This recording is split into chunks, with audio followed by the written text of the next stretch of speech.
찬송하시겠습니다. 찬송가 528장입니다.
잠언 13장 14절에서 25절 말씀입니다.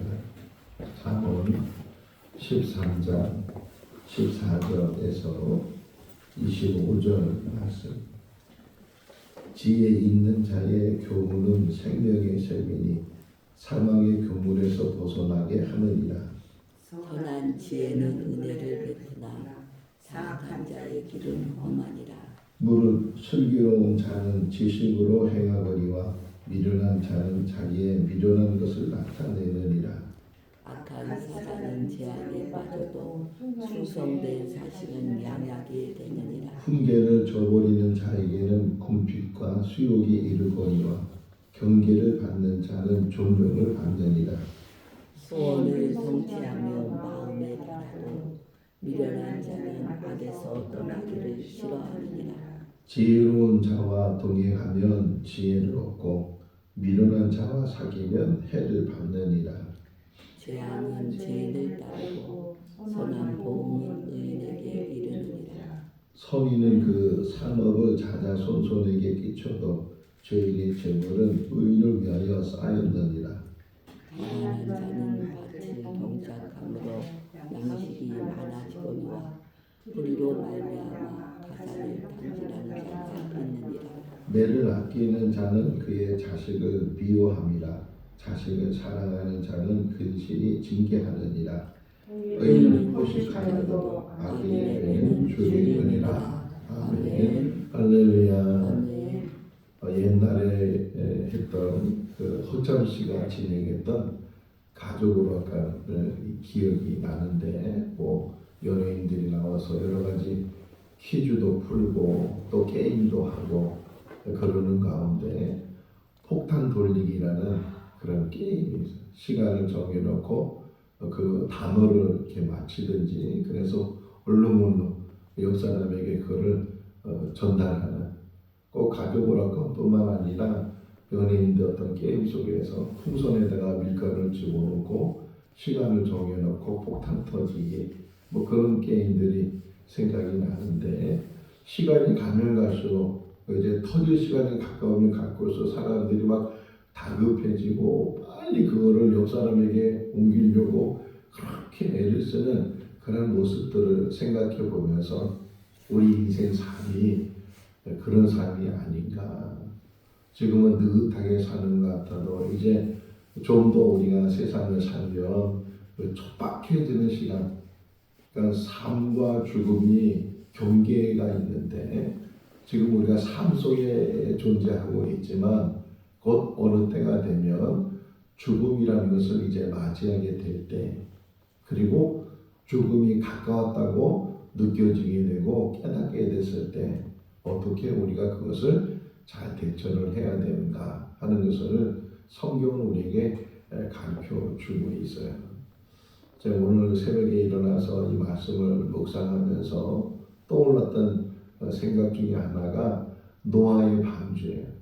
하나님께서 노아에게 방주를 지으라고 말씀하시고 하나님 말씀대로 또 하나님께서 설계한 대로 노아가 방주를 지었는데 그게 짧은 시간에 금방 지을 수 있는 것이 아니고 오랜 세월 속에서 그 당시만 해도 무슨 기기가 있었겠어요? 톱이 있었겠어요? 뭐 물건을 나르는 그 어마어마한 나무들을 잘라내야 되고 다듬어야 되고 또 그걸 엮어야 되고 어떻게 방주를 만들었을까 이런 생각이 들 정도로 그 힘겨운 방주를 만들었는데 목적이 뭐예요?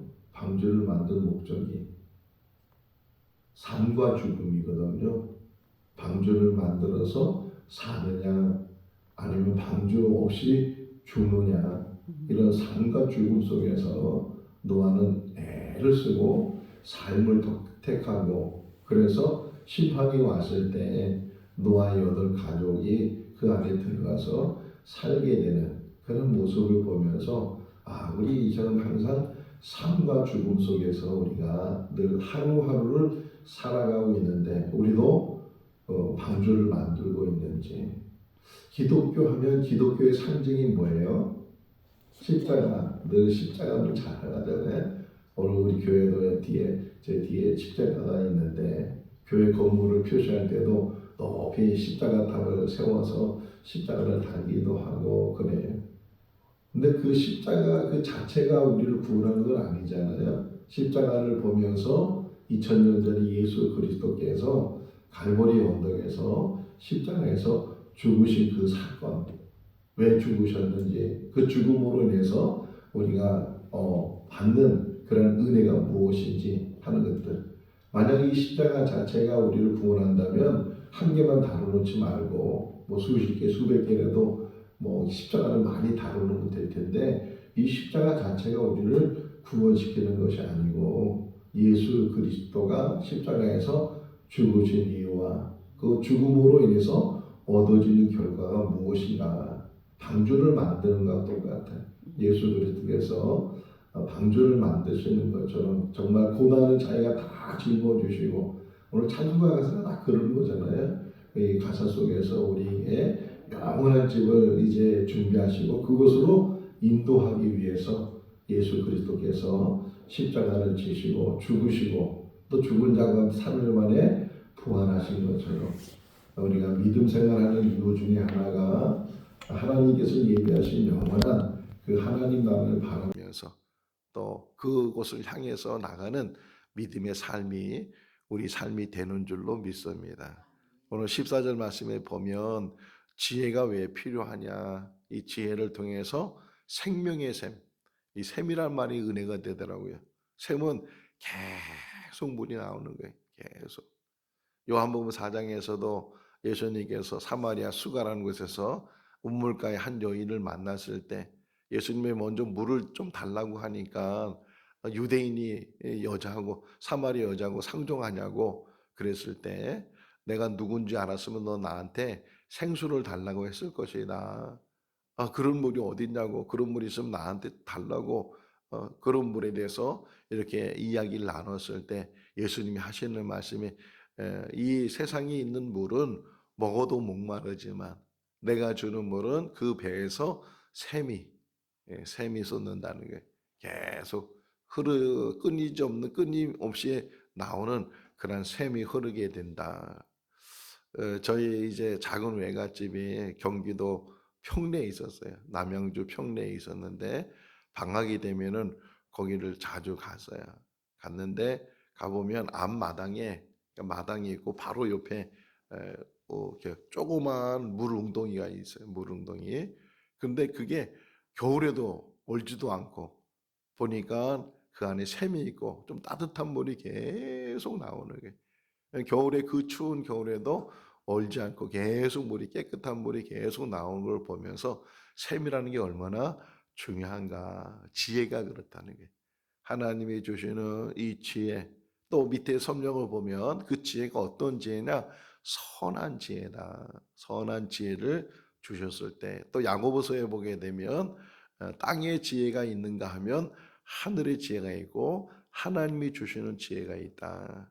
우리가 이렇게 신앙생활하면서 바르게 신앙생활할 수 있는 것, 삶과 죽음 속에서 삶을 택할 수 있는 것, 이것이 하나님이 주시는 지혜인 줄로 믿습니다. 14절 한번 읽어볼까요?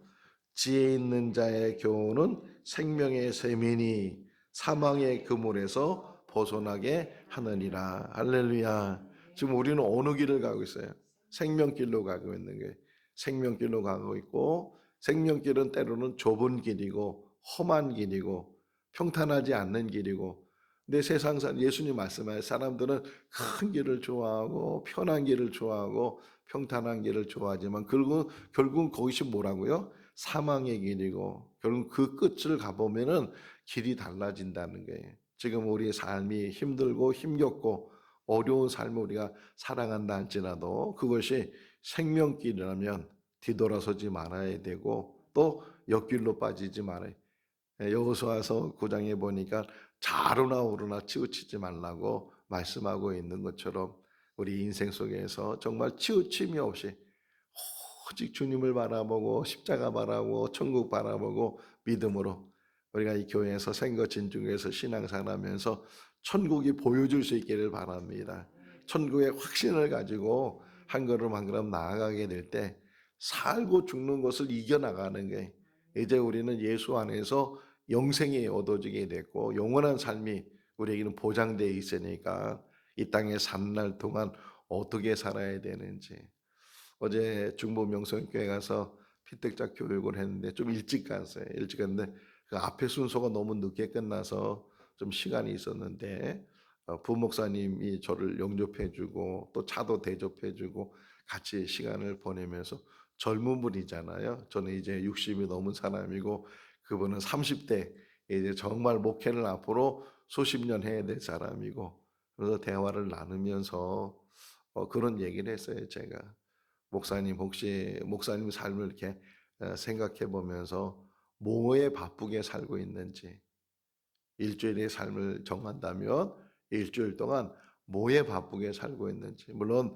부교육자니까 교회 일이 많고 또 교회를 하다 보면 자기 시간을 갖지 못하고 그럴 수도 있지만 그거는 저한테도 질문하는 거고 여러분들한테도 질문하는 게 내 삶 속에서 뭐에 바쁘고 뭐에 쫓기고 뭐에 그렇게 관심이 있고 그런 삶을 내가 살아가고 있는가. 오늘 월요일인데 또 하다 보면 또 토요일 되고 한 주간이 지나고 한 달이 지나고 벌써 1월 달 이제 중순이 하순이 됐잖아요. 하순이 되고 그러는데 우리 인생에서 뭐에 바쁜가라고 생각했을 때 물론 바쁘게 일하는 것, 부지런한 것 참 좋은 일이에요.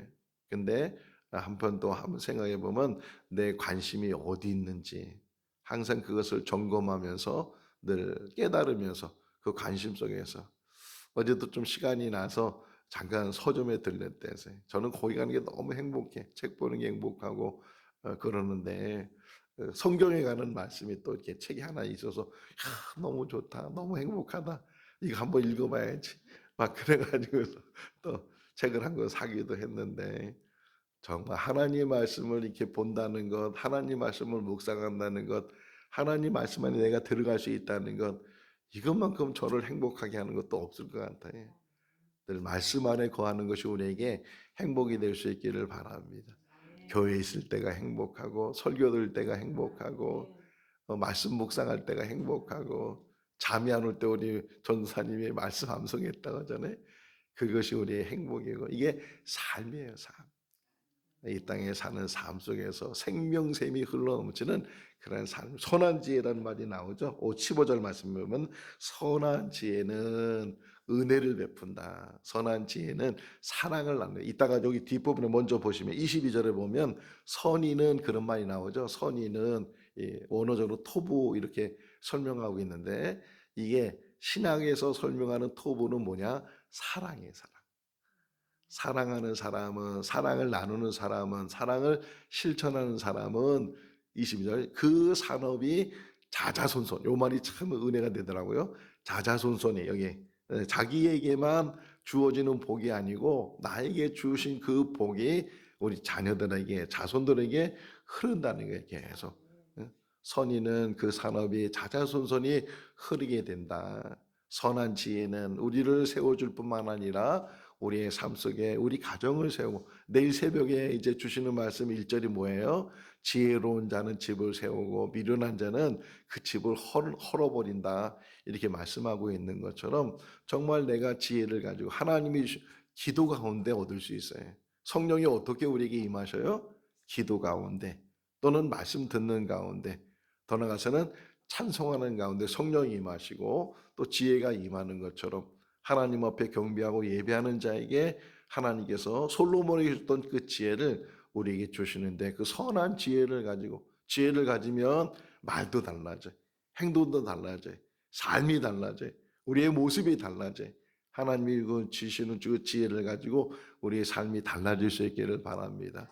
더 나아지는 삶이 돼야지. 더 나빠지는 삶, 더 이렇게 밑으로 내려간 삶이 아니고 더 올라가는 삶이 되고 더 하나님 앞에 작년보다는 올해가 더 신앙적으로도 성장하고 성숙하고 그런 삶이 우리 삶이 돼야 될 줄로 믿습니다. 그러기 위해서는 이렇게 늘 잠언의 말씀을 묵상하고 또 잠언의 말씀뿐만 아니라 하나님의 말씀 정말 주옥 같잖아요. 이 주옥 같은 하나님의 말씀을 묵상하면서 그 말씀 안에 늘 사모하는 그런 삶이 우리 삶이 돼야 될 줄로 믿습니다. 19절 보세요. 19절 읽어볼까요? 소원을 성취하면 미련한 자는 악에서 떠나기를 싫어하느니라. 하나님 우리 각자에게 소원을 주셨어요. 2025년에도 우리에게 소원을 주셨어요. 그 소원이 뭔지를 한번 확인해 보세요. 내가 하나님 앞에 원하고 바라는 것이 무엇인지 바라고 원하고 우리가 기도하는데 그 바라고 원하는 것이 뭔지 그 소원을 우리가 가지고 하루하루 또 한 달 한 달을 살아가는데 그 소원을 하나님께서 이루어 주실 줄로 믿습니다. 그런데 문제는 그 미련한 사람은 그럼에도 불구하고 그 악에서 그 세상에 잠깐 주어지는 쾌락이나 세상에 잠깐 주어진 재미나 이런 것에 빠져가지고서 그래서 거기서 헤어나지 못한다면 소원이 이루어진다 할지라도 그것은 그에게 유익이 되지 않는다는 거예요.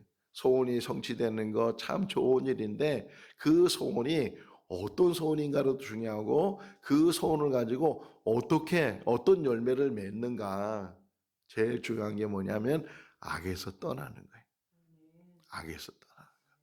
내 힘으로 떠날 수 없으니까 하나님의 말씀을 붙들고 기도하는 가운데 우리 하루하루의 삶이 악에서 떠난 자의 삶이 될 수 있기를 바랍니다. 오늘 하루의 삶을 살아도 제일 중요한 거는요, 마음을 지키는 거예요. 마음을 지켜야 악을 이길 수 있고 세상을 이길 수 있어요. 이 마음이 빼앗기게 되면, 마음이 무너지게 되면, 그래서 가룟 유다에게도 그렇잖아요. 가룟 유다에게 사단이 그 마음에 들어갔다, 이렇게 요한복음에서 기록하고 있는 것처럼 무엇보다도 지킬 만한 것 중에 가장 중요한 게 뭐라고요? 마음이다. 우리 마음을 잘 지키고 우리 마음에 악한 생각이 들어오지 않도록 우리가 늘 마음을 지키는 가운데, 그러기 위해서는 성령을 채우고 말씀을 채우고 그냥 채우는 거예요. 하나님의 은혜를 채우고 그런 채우는 삶이 우리 삶이 될 때 여기 소원이 이루어질 뿐만 아니라 악에서 떠나는 그런 축복도 우리 가운데 있게 된다 하는 것을 가르쳐 주고 있어요. 자, 그러면서 마지막 24절 말씀 뚝 튀어나와서 이게 이제 앞으로 이제 이 말을 많이 하게 돼요. 이 잠언 기자가 많이 하게 돼요. 자녀 교육이에요. 자녀 교육. 24절 읽어볼까요? 매를 아끼는 자는 그의 자식을 미워함이라. 자식을 사랑하는 자는 근실이 징계하느니라. 물론 알아서 자라면 그보다 더 좋은 거 없잖아요. 근데 아이들은 아직도 생각이 부족하기도 하고 경험이 부족하기도 하고, 그냥 아이들은 좋은 것만 찾고 쉬운 것만 찾고 자기에게 이로운 것만 찾고 그러다 보면, 저도 어렸을 때 우리 어머니한테 야단 맞은 것 중에 하나가 편식하는 거. 그냥 저 맛있는 것만 그냥 그거만 먹으니까 골고루 먹으라고, 골고루 먹어야 건강하다고 그렇게 어머니가 얘기하는 소리가 지금도 기억이 나는데, 아이들을 키우면서 물론 알아서 잘하면 그거보다 더 좋은 게 없는데 혹 아이들이니까 아직도 잘 깨닫지 못하니까 그럴 때 부모로서 아이들을 훈육하고, 때로는 매를, 저도 매를 좀 많이 맞았어요. 동생하고 맨날 싸운다고 매를 맞았는데 왜 때리는 거예요? 응? 형제들 간의 우애를 가지고 싸우지 말고 그렇게 하라고 때리면서 징계하는 거지. 미워서 뭐 화가 나서 때리긴 때리지만 그렇다고 해서 그것이 그냥 저를 잘못된 길로 가게 하는 것이 아니고, 마찬가지예요. 교회에서도 다 우리 성도들은 어떤 면에서 저한테 자녀 같아요. 자녀 같은 사람인데 저렇게 하면 안 되는데 이런 생각이 들 때가 있잖아요. 근데 이렇게 얘기하기가 참 어렵고 그런 부분이 있는데, 항상 우리 교인들, 우리 성도들의 마음 자세는 목사님이 무슨 말씀을 하든지 다 나를 위해서 하는 말씀이다.